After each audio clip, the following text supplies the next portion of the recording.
Akhirnya setelah Inggris menginvasi India selama 200 tahun lebih, sekarang Perdana Menteri Inggris adalah keturunan India.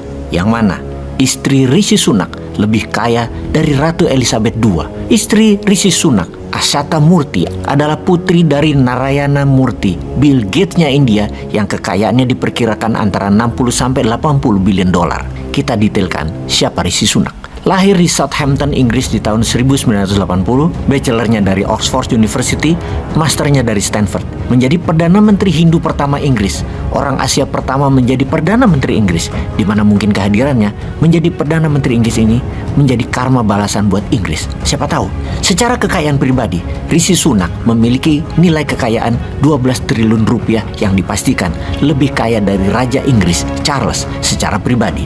Mengapa ada kata akhirnya di awal narasi Bosman ini? Video narasi kali ini bukan hanya memirror kejadian Inggris, namun ingin membangkitkan semangat juang dan wawasan Nusantara agar generasi Zoomer, yaitu para milenial dan zilenial, untuk berani mengungkap kebenaran sejarah dan berani menantang segala tindakan penjajahan di muka bumi ini, agar Indonesia menjadi negara berdaulat dan menjadi negara independen secara utuh, juga menjadikan Indonesia negara superpower di tahun 2045. Kita ke sejarah Inggris dan India dulu. Ketika Inggris menjajah India, maka kalimat propaganda Inggris kepada dunia adalah "When British rule India". Ini adalah masa terbaik bagi bangsa dan negara India karena pembangunan terutama infrastruktur kereta api membuat India menjadi negara makmur seperti saat ini. Itulah bullshitnya propaganda, karena faktanya Inggris merampok India senilai 45 triliun dolar. Benar, setengah kekayaan dunia.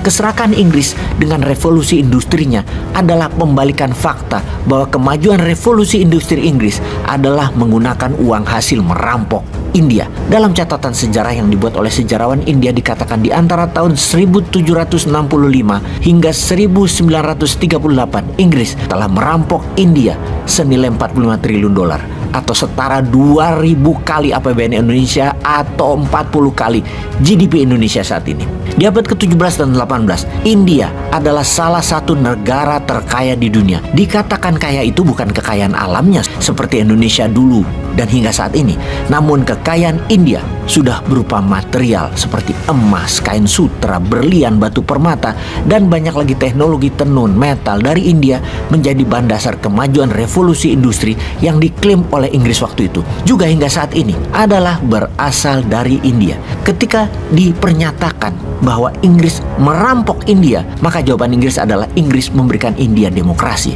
manajemen bernegara, dan jaringan kereta api, sebuah infrastruktur yang dibutuhkan untuk menyatukan India. Namun kita semua tahu harga yang dibayar India itu ratusan kali lebih mahal dari seharusnya. Penipuan dan penggoblokan atas klaim pembangunan infrastruktur di India oleh Inggris dengan harga mahal adalah sebuah penipuan sejarah dunia. Bahkan Inggris mengatakan mereka mengajari orang India berbahasa Inggris serta main kriket sebagai sebuah kecanggihan dan kebenaran atas perampokan yang Inggris lakukan terhadap India. Ada sebuah survei menarik di mana hasil akhirnya 2/3 penduduk Inggris yang dilakukan survei di tahun 2014 tersebut terhadap sejarah Inggris di India menyatakan bahwa Inggris telah memakmurkan India dan India seharusnya berterima kasih kepada Inggris. Sebuah pembalikan sejarah yang sangat cantik di Inggris.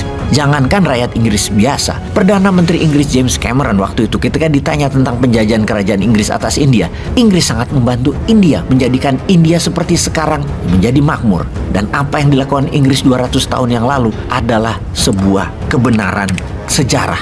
Tidak ada pernyataan atas perkosaan rakyat India oleh Inggris. Tidak ada pernyataan atas diambilnya harta dan teknologi India oleh Inggris. Dibatasinya rakyat bergerak dengan hukum yang tidak adil. Pajak yang tinggi oleh politisi dunia juga sejarawan dunia. Semua itu tidak terbukti dan tidak mau diungkap.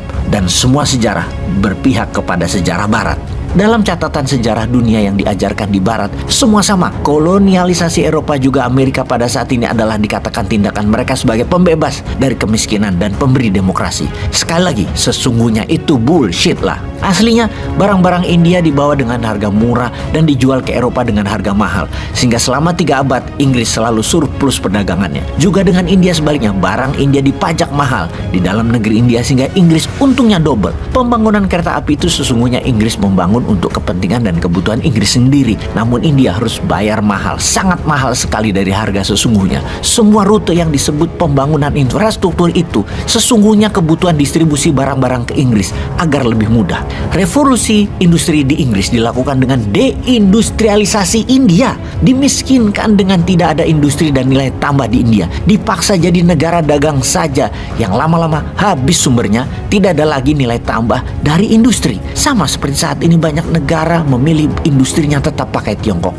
negaranya pakai Tiongkok. Negara-negara menjadi terima jadi. Dalam jangka panjang pasti banyak negara jadi seperti India selama 200 tahun di bawah Inggris. India ketika dilepas Inggris di tahun 1947 adalah negara termiskin di dunia. Usaha keras India bercita-cita jadi negara superpower membawa India saat ini memiliki GDP 3.200 billion pada tahun 2021. 3 kali lebih kaya dari Indonesia yang baru mencapai 1.100 billion dolar. Usaha keras Narendra Modi contohnya patut dicontoh ketika dirinya menjadi pemimpin India. Kekayaan nasional GDP India adalah 2.000 billion. Naik 1.200 billion dalam 8 tahun pada saat dirinya menjabat.